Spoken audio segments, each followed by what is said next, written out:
कि अब हम लोग क्वेश्चन नंबर सेकेंड शुरू कर रहे हैं। इसमें क्या कह रहा है कि give a definition for each of the following terms, है ना। मतलब जितने भी टर्म्स हैं, जैसे पैरेलल लाइन्स है, आगे मिलेगा आपको परपेंडिकुलर लाइन्स, फिर आपको मिलेगा सर्कल्स वगैरह, जो भी है, जो भी टर्म्स मिलेंगे उसको सबसे पहले आपको डिफाइन करना है।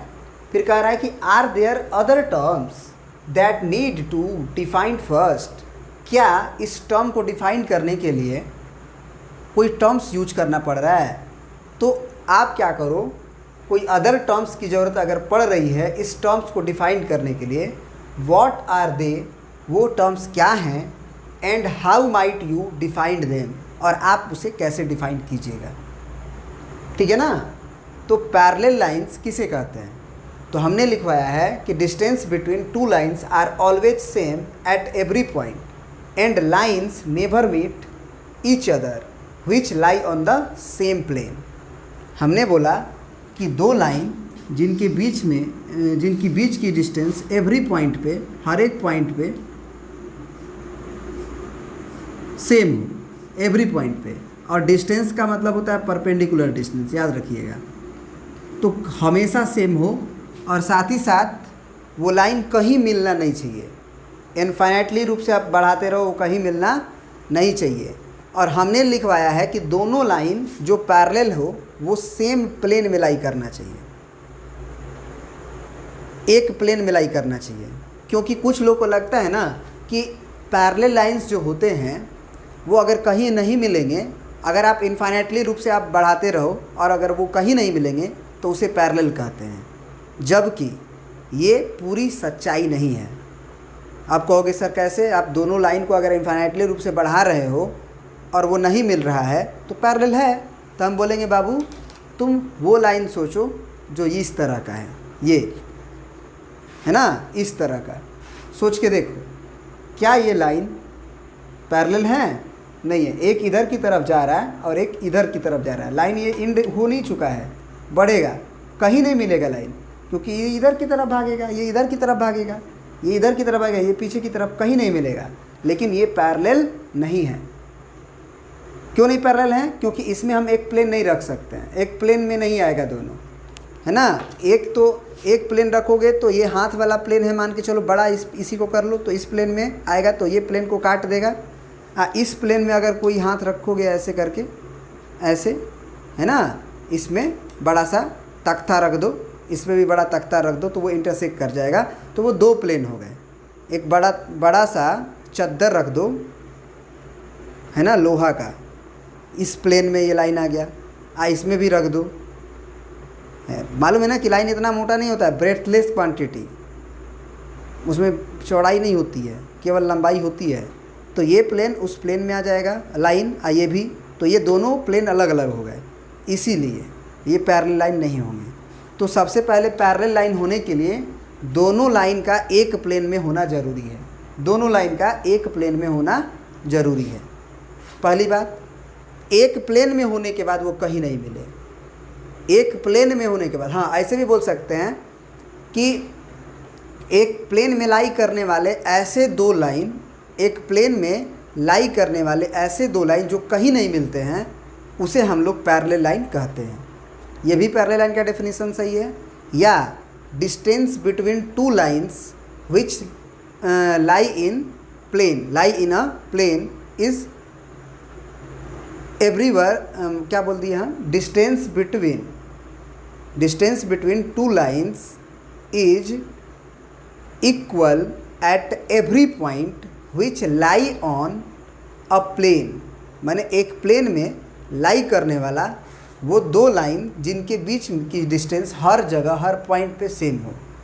तो ये तो हो गया डेफिनेशन पैरेलल लाइन का। अब इस पैरेलल लाइन को डिफाइन करने के लिए हमको दो तीन वर्ड का यूज करना पड़ा। एक तो कि लाइन का यूज करना पड़ा, डिस्टेंस बिटवीन टू लाइन, तो लाइन जो वर्ड है उसको हम डिफाइन करेंगे। फिर हम बोले हैं कि never same at every point, distance between two lines are always same at every point, तो हमने पॉइंट को भी डिफाइन किया। और एक यूज किए हैं प्लेन के बारे में, तो हमने प्लेन को भी यहाँ पे डिफाइन किया है। और ये तीनों डेफिनेशन आपको लिखवा दिया गया है पहले ही और समझा भी दिया गया है इसके पहले ही, है ना। तो वो वहाँ से जाके देख सकते हो, नहीं तो यहाँ पे तो आपको बताया ही गया है, लिखवा ही दिया गया है, आप लिख सकते हो। पॉइंट उसे कहते हैं जिसमें कोई पार्ट नहीं होता है। लाइन उसे कहते हैं जिसमें कोई चौड़ाई नहीं होती है। प्लेन उसे कहते हैं, डेफिनेशन लिखा हुआ है, प्लेन उसे कहते हैं जिसमें कोई भी दो पॉइंट को ज्वाइन करोगे तो उस पे लाई करने वाला हर एक पॉइंट उसी सरफेस पे आना चाहिए। माने प्लेन हम उस सरफेस को नहीं कहेंगे, जैसे बाल्टी हो गया तुम्हारा, बाल्टी, तो बाल्टी के ऊपर अगर सरफेस है, बाल्टी भी के किनारे किनारे भी सरफेस है, वो प्लेन नहीं है, वो सरफेस प्लेन नहीं है, वो कर्व सरफेस है। क्यों है? क्योंकि प्लेन का डेफिनेशन के लिए होना चाहिए कि अगर बाल्टी के किसी भी दो जगह पे हम पॉइंट लें और उसको एक स्ट्रेट लाइन से ज्वाइन कर दें तो वो बाल्टी के अंदर लाइन हो जाएगा, ऐसे। यानी कि एक लकड़ी रख सकते हैं बाल्टी के अंदर ढुका के ऐसे, तो वो लाइन पे, वो लाइन जो है लकड़ी वाला, उस पर बहुत सारे पॉइंट्स हैं। वो पॉइंट्स क्या उस बाल्टी के सरफेस पे लाई कर रहा है? नहीं कर रहा है, तो उसे हम लोग प्लेन नहीं कहेंगे। प्लेन हम तभी कह सकते हैं यदि और केवल यदि उस सरफेस का कोई भी दो पॉइंट को ज्वाइन किया जाए, कोई भी दो पॉइंट को ज्वाइन किया जाए, यहाँ ज्वाइन किए, यहाँ ज्वाइन किए। जैसे ये एक बोर्ड प्लेन है तो इसका कोई भी दो पॉइंट को ज्वाइन करोगे, इस पे लाई करने वाला हर एक point, every and each point इसी सरफेस पे आएगा, तो उसे प्लेन कहते हैं। ठीक है ना। अब आते हैं अगला पॉइंट डिफाइन करते हैं आपको। अब अगला हमारा है परपेंडिकुलर लाइंस। ठीक है, तो परपेंडिकुलर लाइंस किसे कहते हैं?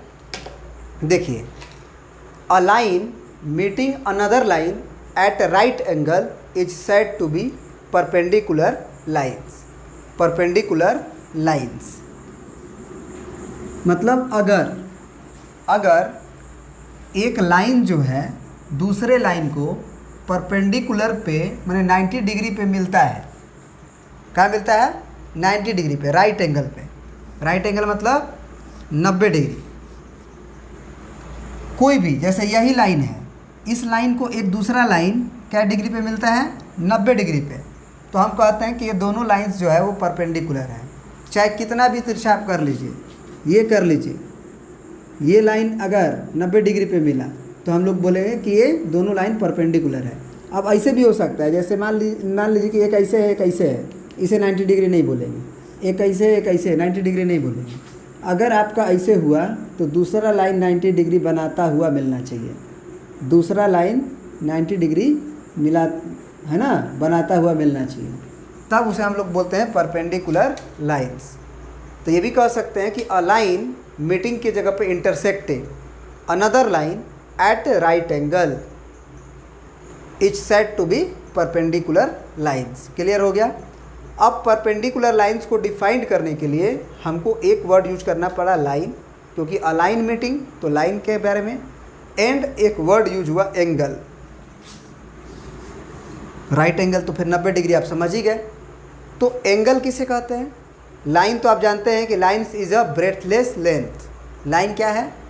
ब्रेथलेस लेंथ, जिसमें कोई चौड़ाई नहीं होती है, और ये भी बोल सकते हो ना ऊंचाई होती है, उसे हम लोग लाइन कहते हैं। फिर एंगल, एंगल किसे कहते हैं? तो एंगल जो है होता है ना, बहुत लोग कहते हैं कि दो लाइन का इंटरसेक्शन हुआ उससे एंगल बनता है। जब आप आगे की क्लास में जाओगे तो आप सीखोगे कि लाइन 300 माने एंगल जो है 360 डिग्री से अधिक भी होता है, 720 डिग्री, 1500 डिग्री भी होता है। उस समय आपको समझ में आएगा लाइन का ये वाला डेफिनेशन क्या है। ये definition, a ray rotates about its end point. रे का डेफिनेशन बताए थे, क्या था कि अगर एक रे है तो उसका एक एंड फिक्स रहेगा और एक एंड बढ़ता हुआ रहेगा। तो अगर एक रे अपने एंड पॉइंट के अबाउट घूम जाए, रोटेट कर जाए, तो उससे एंगल बन जाता है। ये रे था हमारा ओ, मान लो ओ फिक्स लाइन था, ओ फिक्स पॉइंट था, ए बढ़ रहा था, तो ओ ए जो रे था वो अगर घूम के यहाँ ओ बी यहाँ पे आ गया, ओ ए डैश पे, तो ये एंगल बन जाता है। यही एंगल होता है।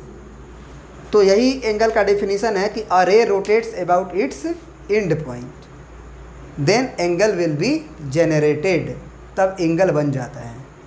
तो यही कहानी है। अब लाइन में है यहाँ पे, तो हम कह सकते हैं कि दो लाइन अगर एक दूसरे को, ये तो एंगल का डेफिनेशन हो गया, लेकिन अगर दो लाइन भी आपस में मिल रहा है, टकरा रहा है, तो वहाँ पे तो लाइन से एंगल बने जाएगा। तो दो लाइन अपना टकराया, 90 डिग्री बनाया। सही है ना। अब आते हैं अगला डेफिनेशन। अब देखिए अगला पॉइंट है लाइन सेगमेंट। ये कह रहा है लाइन सेगमेंट जो है, कह रहा है कि a line with to and points is a line segment. मतलब एक लाइन जिसका दो एंड पॉइंट मिल जाए। तो लाइन के पास तो एंड पॉइंट होता नहीं है, लेकिन अगर लाइन के पास दो एंड पॉइंट मिल जाए तो इसे हम लोग लाइन सेगमेंट कहते हैं। ये ए और बी को जो है हम लोग लाइन सेगमेंट कहते हैं। मतलब a line with to and point, मतलब अब ये बढ़ेगा नहीं, ये बढ़ेगा नहीं, ठीक है ना। तो a line with to and point is called a line segment. इसको डिफाइन करने के लिए लाइन सेगमेंट को हमको लाइन का ज़रूरत पड़ा और पॉइंट का ज़रूरत पड़ा। तो लाइन और पॉइंट दोनों डिफाइन कर चुके हैं हम पहले भी। अब आते हैं रेडियस ऑफ अ सर्कल पे। रेडियस ऑफ अ सर्कल किसे कहते हैं? तो कह रहा है कि the line segment between centre of circle and boundary of circle. देखो सर्कल का रेडियस सब जानता है, सेंटर और ये जो बाउंड्री होता है ना, बाउंड्री, सेंटर और बाउंड्री के बीच का जो लाइन सेगमेंट होता है उसे हम लोग रेडियस कहते हैं। यानी कि सेंटर और सर्कल का कोई भी बाउंड्री के बीच में जो लाइन सेगमेंट होता है उसे ही हम लोग रेडियस कहते हैं। तो लाइन सेगमेंट क्यों हुआ? क्योंकि ये लेंथ फिक्स है और सेंटर से सर्कल के बाउंड्री तक ज्वाइन किया गया है, ठीक है ना। तो चलो रेडियस ऑफ सर्कल हो गया ख़त्म। इसको डिफाइन करने के लिए हमको लाइन सेगमेंट को यूज करना पड़ा। तो लाइन सेगमेंट अभी अभी डिफाइन किए हैं, वो लिख दोगे। और सर्कल को डिफाइन करने के लिए अभी हम बता देते हैं कि सर्कल किसे कहते हैं, ठीक है। इसको प्रिंट आउट कर लीजिए पहले। अब देखो सर्कल क्या है? Circle is a collection of point which moves in a plane in such a way that its distance from a fixed point is constant, है ना। मतलब सर्कल क्या है? कलेक्शन ऑफ पॉइंट है, बहुत सारा बिंदुओं का समूह है, कलेक्शन है, देख रहे हो, इसी से ना बना है कलेक्शन ऑफ पॉइंट से। बहुत सारा जब छोटा पॉइंट एकदम करीब कलेक्शन ऑफ पॉइंट्स जब मिल जाए तो उसे हम सर्कल बोल देंगे। कोई ज़रूरी नहीं है सारे कलेक्शन ऑफ पॉइंट सर्कल थोड़ी है। क्या ये सर्कल है? नहीं है। उस कलेक्शन ऑफ पॉइंट में क्या होना चाहिए खासियत? तो लिखा है which moves in a plane, एक सरफेस पे होना चाहिए। देखो एक स्फीयर भी होता है, फुटबॉल, उसे स्फीयर कहते हैं। फुटबॉल देख रहे हो, गेंद देख रहे हो, उसे हम लोग सर्कल नहीं कहते हैं, वो स्फीयर होता है। सर्कल जो होता है एक प्लेन फिगर होता है, यानी कि एक बोर्ड के ऊपर, एक तुम्हारे कॉपी के ऊपर आ सकता है, एक दीवार के ऊपर आ सकता है। तो सर्कल एक प्लेन फिगर होता है, जबकि फुटबॉल 3 डायमेंशनल फिगर है, वो हवा में होगा। वो एक प्लेन में रखोगे तो गिर जाएगा। फुटबॉल इस पर टिकेगा नहीं, टिकेगा, गिर जाएगा। समझ रहे हो ना। तो ये सर्कल जो है क्या है? तुम्हारा एक